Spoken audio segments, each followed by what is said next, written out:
Hey everyone, Milton here. Back with another matchup video talking about Wrecka crew. This is part of a series of shorter videos on specific matchups for Blades of Khaine, focusing on the most important ploys and abilities, and giving some suggestions on how I approach these matchups.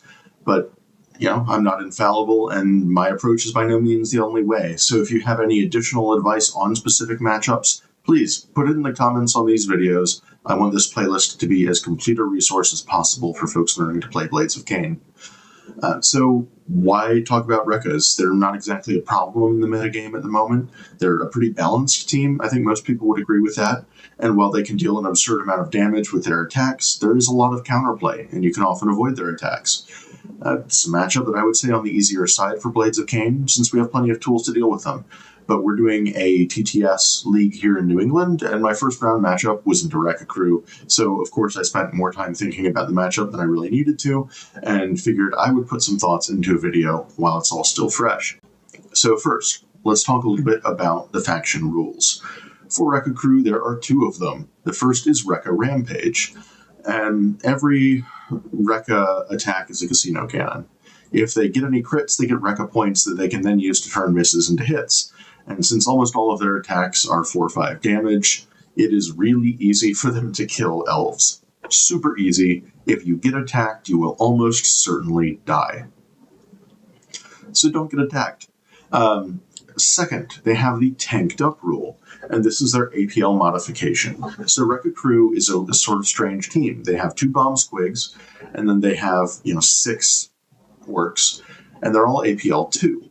They only get their 3rd APL through the tanked up rule, and only after they have fought or shot. Yeah, I guess that works. Fired a ranged weapon.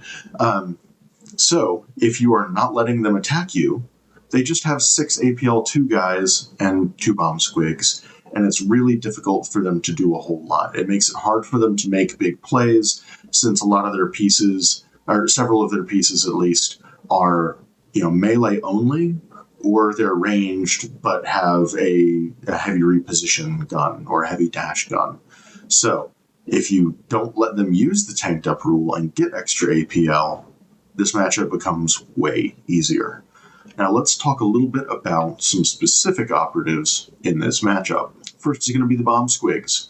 These function exactly the same as the commando's bomb squig. If you played against commandos before, it cannot be on conceal.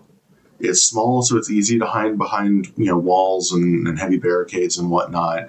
There's only 5 wounds, and if you give it a chance to explode on one of the elves, it will probably kill them. It may well kill an elf with a bite attack as well. And if you kill it, it may explode. So ideally, you want to be killing these with shooting. It can be a little bit tricky because they're so easy to hide, and oftentimes the Wrecka player will kind of stage these in weird places that are difficult to get at, but if you move up onto points, they can then try to run onto you and explode. The second operative that I want to talk about is the Wrecka Knob. So the Wrecka Knob has 14 wounds, and usually, pretty much always, will be played with 2 rocket pistols. So what this does is it gives it an 8-inch range attack that can either get ceaseless and very reliably kill an elf, or it has a salvo profile and can probably kill 2 elves. The boss knob also gets a free Wrecka point whenever it shoots or fights, excluding guard actions, so it can always flip at least 1 more miss into a hit. So don't let the Wrecka boss knob shoot at you, especially 2 targets. It will kill them. You will be sad. It's very bad for us. You really want to avoid this guy's shooting. You want to avoid all of their shooting, honestly. Now let's talk about the Rocketeer and the Gunner. So generally the ranged pieces in this team are going to be stronger than the melee pieces. The Gunner is kind of their base operative, and it has a rocket launcher, which is 6 attacks on 5s, 4-5 damage, blast 1. So it can move its full 6 inches, sometimes 5 inches. We'll get to that later in equipment, and reliably kill an elf. So again, don't let the gunner shoot you. Now, in melee, however, it's quite weak. It only has fists with 3 attacks on 3s, 3/4 damage. So a Howling Banshee can quite reliably charge a gunner and kill it. But you got to get there, right? That's the tricky part. Now, the Rocketeer is essentially their heavy gunner, and they will generally take a rocket launcher, and then they will take either the pulsar rocket or a rocket rack. Now, the rocket rack is basically the same as a rocket launcher, except it's heavy reposition, limited 1, relentless, and blast 2. Relentless makes it quite reliable. Blast 2, obviously, you need to be careful to play around, but they also have a firefight ploy we'll talk about in a moment that can make this potentially blast 3. So, if they take the rocket rack, you need to be very careful about your positioning and how close you are to your other operatives. Most of the time, they will probably take the pulsar rocket. I'm not going to try to describe how this works. Just read through it. It's weird. I don't want to spend that long explaining it. Oftentimes, they will use this on turn 1 in order to deal a bunch of chip damage to several of your models in your deployment zone, or on turn 2 to try and create an area where you will be minus speed and thus, minus movement, and take some chip damage and then can't get some of the charges that you want. It's important to keep in mind, though, in order to use the pulsar rocket, they have to go on engage with the Rocketeer, since it is a ranged attack. So if they are using this, they're opening themselves up to getting shot in return. The other thing to consider here is if they're trying to use the pulsar rocket turn 1 to chip damage things in your deployment zone. It's rough to be playing, Howling Banshees or Striking Scorpions that have already taken like 3 damage before they get to do anything. That makes it much harder to survive in melee long enough to get kills where you have to hit multiple times to down a model.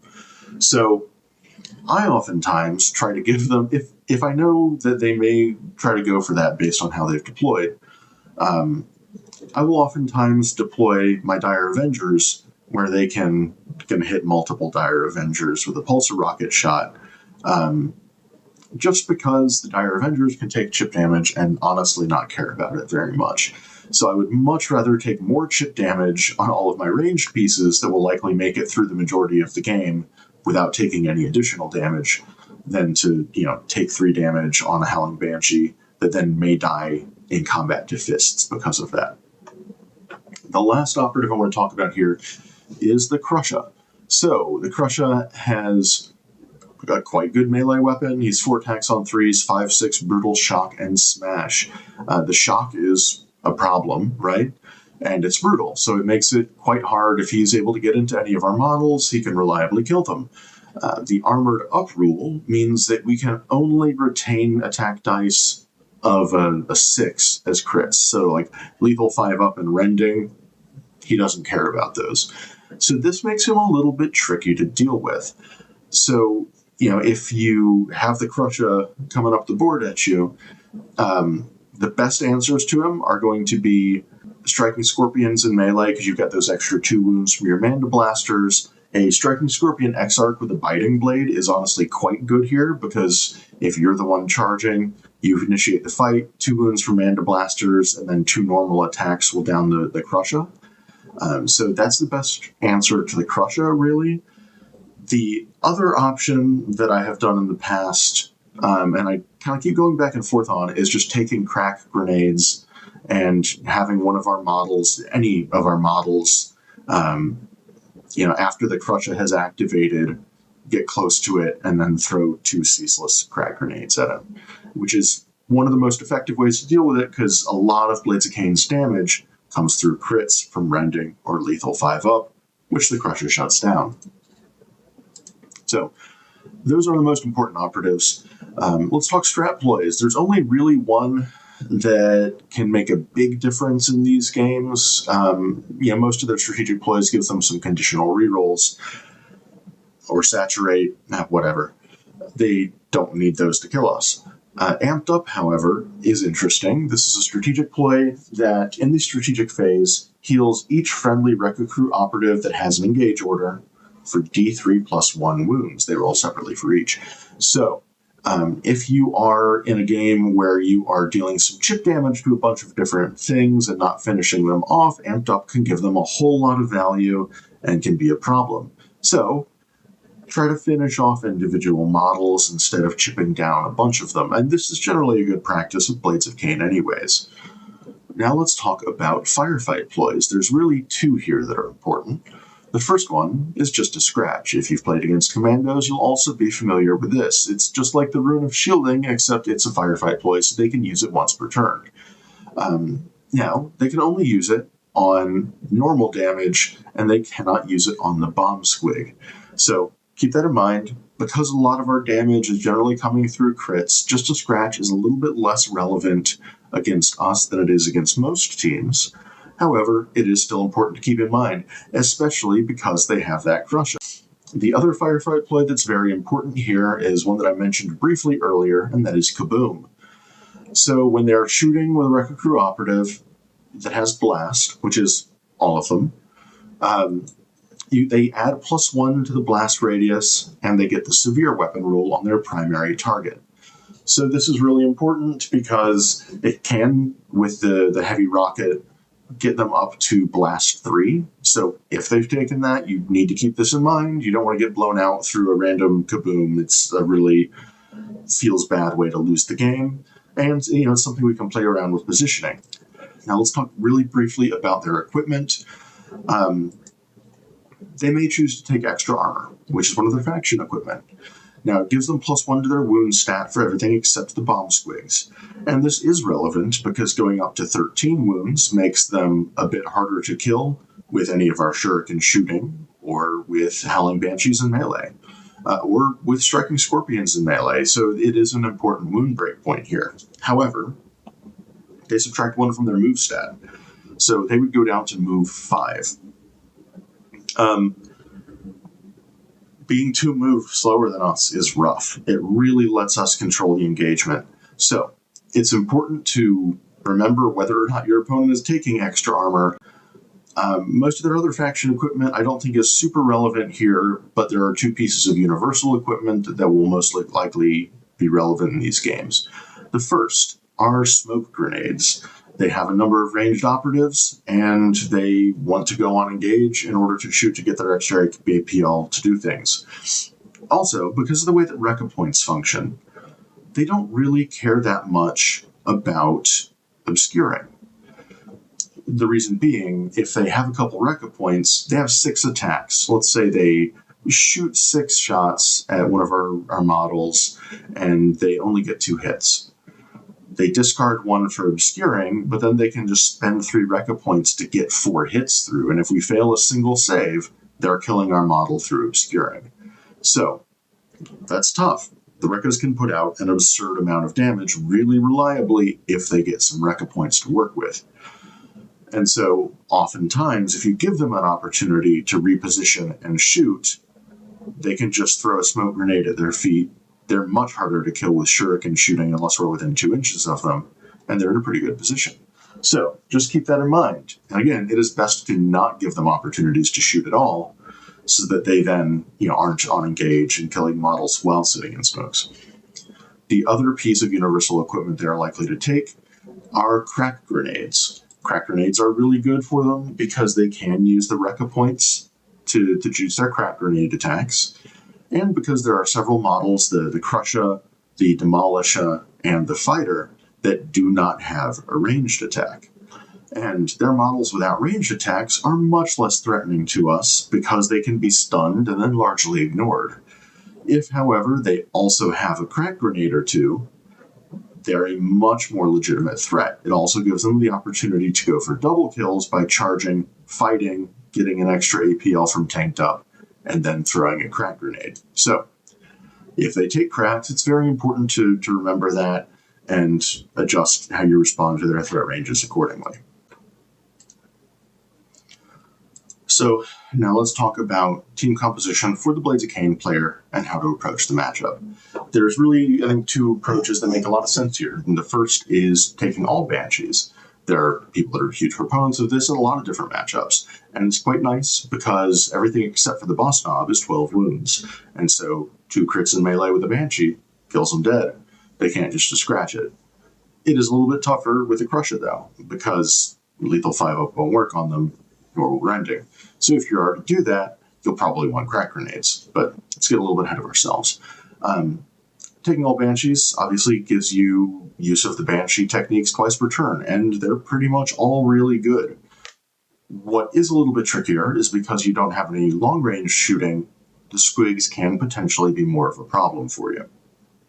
Again, talk to your TO and see what their ruling is on Rain of Tears versus bomb squigs blowing up before you end up in that situation during a game. I tend to prefer a mixed team into Wrecka Crew. Having access to a Striking Scorpion with one with a Gloom gives you the ability to stage more aggressively in the midboard on a lot of the Volcus maps. Dire Avengers give you a little more counterplay into the opposing ranged pieces, and then Howling Banshees give you access to important anti-melee tools, acrobatic threats, and the Shriek of Kills, which, again, is really important here in this matchup, since anytime you're able to stun the Wreckas, you completely turn off their melee units, because then they're down to AP 1, and they have to fight or shoot in order to get an extra APL. So if they're not in engagement range with you and they're stunned and they don't have a ranged attack, they can charge you and then they're just kind of sitting there. Anytime you can Shriek the Kills is generally a good time. As long as you then move out of visibility of their ranged pieces, so you're not just getting blown up the following turn. If you're taking a mixed team for the leader, the Exarch, I would take either a Dire Avenger Exarch with Twin Shuriken Catapults, or a Scorpion Exarch with either the Claw or the Biting Blade, since those give you the best odds of getting kills around just a scratch and hitting the breakpoints that you need. On most of the Volcus maps, I really like playing security here, so I generally will run 3 Dire Avengers, 2 Scorpions, and 3 Banshees. Take your pick of Exarchs. And that also gives you the option to run plant beacons or overrun in case, it's a situation where security tac ops aren't as good for you, just kind of depending on the map or the crit op, right? So let's talk a little bit about equipment. I think the Wraithbone Talisman, the Rune of Shielding, and the Rune of Prophecy are really important here, as they are in most matchups. And then because of how truly terrible stun is for Wreckas, I also like 2 stun grenades, and there's your 4 equipment pieces. I also generally take equipment in scouting, and most of the time I'll take Razor Wire on, say, Volcus or ITD if there's a good way to position it where they kind of have to go through the Razor Wire in order to push a certain lane of the board. Because what that does is it really shuts them down. It just is such a huge tax on their movement, and it can kind of force them to stand in the open where they're generally quite easy for us to kill. Other considerations here, however, if you are going all Banshees, or sometimes if you're not going all Banshees, taking a pair of crack grenades is pretty decent, because that, ceaseless crack grenades give you a pretty reliable way to get rid of the Crusher, or to, put significant damage on any of their other operatives. And, a lot of people, if they're not used to this matchup, will probably think like, oh, I should take some smokes because they're going to want to shoot at me. But as I outlined earlier, because of Wrecka points, the Wrecka crew kind of don't care about obscuring and will just kill you through obscuring. So don't rely on it to protect you. Smoke grenades are basically just you paying an APL tax to die anyways, so I would generally avoid them here. Tac ops, let's talk a little bit about what we might want to play here. So as of Approved Ops 2024, there are a couple options that make a lot of sense here. If you're taking the mixed team that I recommend, Take Ground can be really strong if the map is good for it. If the map is good for it, I think it's the best tac op in the game. Contain is also decent, just because we're faster than Wrecka Crew, they don't outnumber us, and they have a lot of models that don't want to book it up the board because that puts them in range for Howling Banshees to kill them. So, Contain is solid. If you don't want to play security, I think Plant Beacons is quite good. You can avoid shots and, plant your beacons and not give them opportunities to get their Wrecka points. Also, I think Overrun is quite decent because they will usually be near the midline of the board, but generally not past it, which puts them in prime range for us to get Scorpions or Banshees onto them to kill them and score Overrun. And finally, Confirm Kill is quite nice. Because they are 12 wounds, with the exception of Bomb Squigs, which are expendable anyways, you can get 2 Confirm Kill markers off of each, or 2 points for Confirm Kill off of each model that you kill. So that's a pretty decent option if you're comfortable playing an aggressive game into them. Now, of course, this will probably change when Proved Ops 2025 comes out, so take that with a grain of salt. When the new Approved Ops deck comes out, I'll do a video talking about the new tech op options. And now let's try and put it all together. So first, deny their score. They're almost certainly taking security tech ops. These are usually pretty deniable if you know what they're taking and have a good game plan ahead of time. Second, play safe. Position where they need to move and dash in order to shoot you, because then they can't. And then you can unload on them safely with multiple models. Because they are slower than us, and we have pretty good breakpoints for killing them, it really puts them on the back foot. And as long as you don't make positioning errors and lose models for free, you should solidly be in control of the game. Third, equipment is important here. Razor wire is a huge problem for them and can single-handedly keep them from one lane of the board. They will probably want to take smoke grenades since they may not care about obscuring at all. And due to Wrecka points, stun is, due to tanked up and how that functions, stun is real bad for them.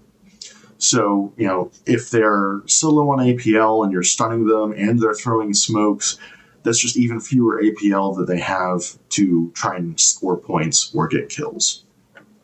And finally, as with many of the bulkier teams in Kill Team, if you charge any of their full health models, it'll probably go bad for you. So don't. All right, I hope that has been useful. For any of you that have not played into Wrecka Crew before, just brush up on Wrecka points and tanked up one more time before you go to play the game. But it is definitely a winnable, I would say, a relatively easy matchup for us. We've got great tools to kill them, and it is a really good matchup to try and practice controlling the tempo of the game and, waiting for them to make mistakes, and as soon as they do, pouncing on them. So thank you for watching. I'll have another couple videos out real soon, and hopefully I see you at an event soon. Bye.